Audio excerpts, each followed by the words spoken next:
अस्सलाम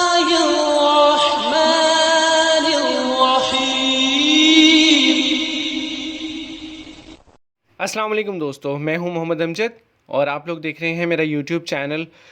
दोस्तों, price bond की कुरानंदाज़ी आज हो चुकी है। 2 प्राइस बॉन्ड की कुरानंदाज़ी है आज, जो हम उनकी तफसील आपसे शेयर करेंगे। पहली कुरानंदाज़ी जो कि 40,000 वाले प्राइस बॉन्ड की आज हो रही है, उसके नताइज हमें फ़र्स्ट और सेकंड के मौसूल हो चुके हैं। इसमें जो ड्रॉ नंबर थी वो थी 24 और ये मुल्तान में हुई है 10 मार्च 2023 को। और इसका जो पहला इनाम है वो आपकी स्क्रीन पर मैं आपको शो करवा देता हूँ। पहला इनाम 8 करोड़ का है और ये टोटल 1 इनाम है।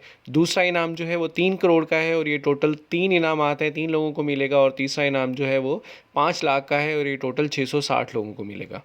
तो फर्स्ट प्राइज़ जो पहला इनाम आज निकला है 40,000 वाले प्राइस बॉन्ड में, वो है 294617। जी हाँ, 294617 ये पहला इनाम है।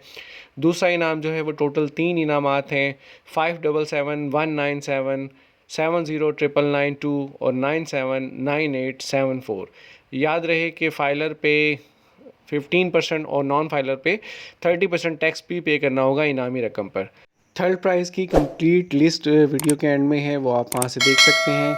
चैनल को सब्सक्राइब करें और वीडियो को शेयर करें। अपना बहुत सारा ख्याल रखिएगा। अल्लाह हाफिज़। अब आप देख सकते हैं थर्ड प्राइज़ लिस्ट।